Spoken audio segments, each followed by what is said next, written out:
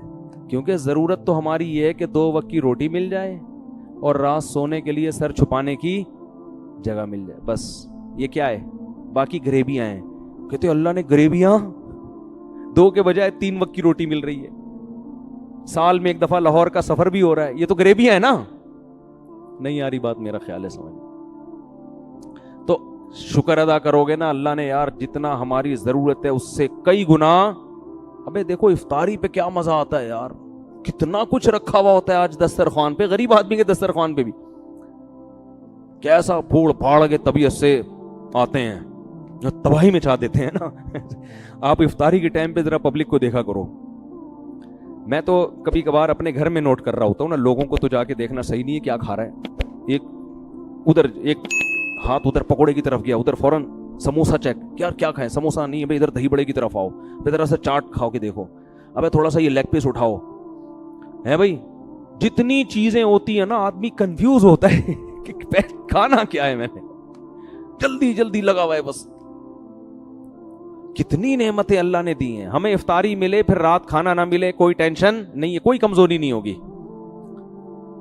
صبح سحری ملے کافی ہے, اور سحری ہمیں صرف کھجور بھی مل جائے نا, انسان بہترین صحت کے ساتھ زندہ رہ سکتا ہے اگر وہ صرف کھجور پانی پہ گزارا کرے.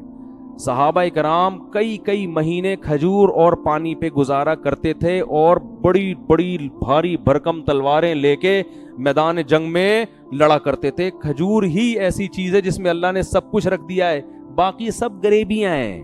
شربت بھی پی رہے ہیں, پھر پکوڑے بھی کھا رہے ہیں, پھر سموسے بھی پھوڑ رہے ہیں, اور یہ بھی, اور بریانی کی طرف ایک ٹن مارا, وہاں سے ٹن تھوڑا سا ادھر سائڈ پہ ٹن مار کے نہاری کی طرف آئے, پھر فروٹ چاٹ کی طرف ٹن مارا, ایسے کنفیوز ہو رہا ہوتا. اس وقت آپ کسی کے آگے سے سموسا چھین لو. میں نے ایک گھر میں لڑائی دیکھی ہے, کیا ہوا تھا, افطاری کے وقت پر آپس میں ایسی لڑائی ہوئی ہے ایک گھر میں. وہ پہلے میں کہیں رہا کرتا تھا, وہاں کے پڑوس کسی کا ذہن, وہ ان کا بھی ذہن نہیں جائے گا, کسی کا راز فاش نہیں کر رہا. افطاری کے وقت نہ ایسی قاتلانہ لڑائی ہوئی ہے بھائیوں میں. بھائی برتن پھینکنے کی آوازیں آ رہی تھی. پتا یہ چلا تھا کہ ایک رول تھا, وہ بچے نے اٹھا کے پہلے بھاگ گیا وہ لے کے. اس پہ بڑے بھائی کو غصہ آیا کہ دوسرے بھائی پہ کہا کہ تیرا بچے کو اتنی تمیز نہیں ہے کہ بڑے بیٹھے ہوئے ہیں اور افطاری کے ٹائم پہ یہ رول اٹھا کے بھاگ گیا. تو کہیں اس نے تھپڑ مار دیا ہوگا. بھائی نے کہا کہ ایک رول پہ تم نے اس کو تھپڑ مارا ہے. اس پہ ان کی ایسی لڑائی ہوئی ہے, تو اس لڑائی میں رول کا بہت بڑا رول تھا. افطاری کے وقت جس سپیڈ سے کھا رہے ہوتے ہیں نا, اب دیکھو کوئی سموسوں کی طرف آ رہا ہے اور آپ وہ پلیٹ اپنی طرف کھینچ لو, پھر دیکھو اس کا میٹر چارٹ ہوگا کہ نہیں ہوگا. یہ تو انسان ہے یار. تو صرف کھجور ایک ایسی چیز ہے جس میں اللہ نے بے پناہ طاقت رکھی ہے. نبی صلی اللہ علیہ وسلم نے فرمایا, جس گھر میں کھجور نہیں ہے فأہلہ جیاع, وہ گھر والے بھوکے ہیں. اس لیے میرا اپنا معمول ہے, گھر کے فریج میں جب سے میں نے یہ حدیث سنی ہے نا, کوشش کرتا ہوں کھجور کا ایک دانہ بھی اگر ہے نا تو وہ رہے. ہر وقت گھر میں کیا ہونا, کھجور لازمی ہونا چاہیے. سرکہ کو نبی صلی اللہ علیہ وسلم فرمایا نعم الادام الخل, سرکہ بہترین سالن ہے. لیکن یہ نہیں جو کمپنیاں بنا رہی ہیں, یہ پتہ نہیں کیا کیمیکل ڈال رہی ہیں, جو اوریجنل سچی مچی کا سرکہ ہو, جو پتہ نہیں کہاں ملتا ہے آج کل. ہم تو ترس گئے, کوئی خود ہی بنا لے یوٹیوب پہ سرچ کر کے تو شاید ہے, ورنہ وہ ہماری دادی بنایا کرتی تھی. ایک ہماری دادی بناتی تھی شلجم کا اچار, آہا ہا ہا. اب وہ بھی مارکیٹ میں اب کسی چیز پہ اعتماد ہی نہیں ہے. ایسے ہماری دادی اللہ ان کی مغفرت فرمائے ہندوستان کی تھی نا, تو وہ کھانے جو چٹپٹے وہیں سے آئے ہیں سارے انڈیا سے, تو وہ شلجم کا اچار خود اپنے مبارک ہاتھوں سے بناتی تھی. ایسے ہی اس میں مزہ ہاضم بھی ہوتا ہے بڑا ٹائٹ. پھر وہ سرکہ بھی بناتی تھی. اب نئی نسل کو تو پب جی کھیلنا آتا ہے, ان کو یہ کھانے بنانے نہیں آتے. ٹھیک ہے نا, تو وہ یہ چیزیں کیسی مزے کی چیزیں ہیں یار. ایسے شلجم کا اچار کہہ کے ہی بھوک بڑھنا شروع ہو گئی ہے. ٹھیک ہے نا, اس کا جو پانی بڑا مزے کا ہوتا ہے. تو سرکے کو نبی نے فرمایا بہترین سالن ہے. اچھا, یہ جو سرکہ یہ چیزیں نا, یہ ہلکی سی کھائی جاتی ہے. لوگ تجربے کر رہے ہوتے ہیں یوٹیوب پہ سرچ کر کے کہ جس نے 1 چمچ سرکہ نہار منہ پیا اس کو دل کے وال کھل جائیں گے. وہ بھائی یہ یوٹیوبرز کے دھوکوں میں مت آؤ, یہ تو پھینک رہے ہیں.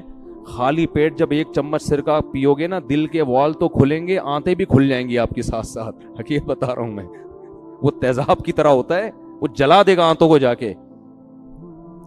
ایک صاحب نے یوٹیوب پہ سرچ کر کے نا گرم پانی میں صبح لیمن کا قہوہ پینا شروع کر دیا کہ اس سے ویٹ کم ہوتا ہے. ویٹ تو کم ہوا, لیکن کیا نقصان ہوا ہے کہ وہ جو معدے کی دیواریں ہوتی ہیں نا, اس میں تولیے کی طرح کی ہوتی ہیں, وہ دانے ختم ہونا شروع ہو گئے. کیونکہ وہ یہ بھی تو ایک تیزاب ہے نا, ایسڈ ہے لیمن. خالی پیٹ جا کے آپ کی دیواروں کو متاثر کر رہے ہیں معدے.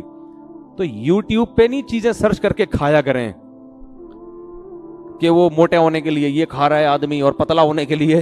وہ پتلا تو ہو جاؤ گے آپ, لیکن بہت زیادہ سائیڈ ایفیکٹ ہوتے ہیں. پراپر جب تک کوئی ڈاکٹر نہ ہو, پراپر صحیح حکیم نہ ہو, اس وقت تک آپ خود سے یوٹیوب پہ سرچ کر کے اپنا علاج مت کریں.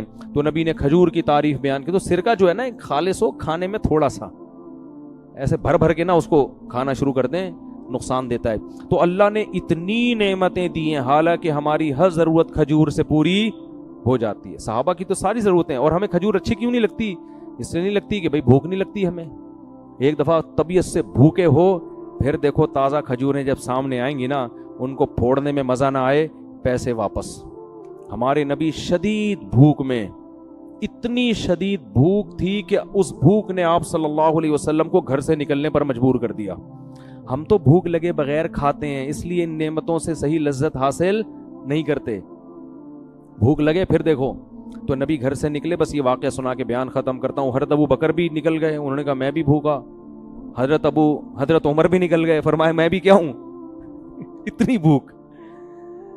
تو ایک صحابی کے گھر پہ گئے, انہوں نے بلایا, انہوں نے کہا, اپنے باغ میں بلایا ان کو, کہا کہ اللہ کی قسم آج کے دن روئے زمین پر آپ سے اچھے مہمان اور مجھ سے بہتر میزبان کوئی بھی نہیں ہے, کہ مجھے سید الانبیاء ابو بکر عمر کی دعوت کا موقع ملا.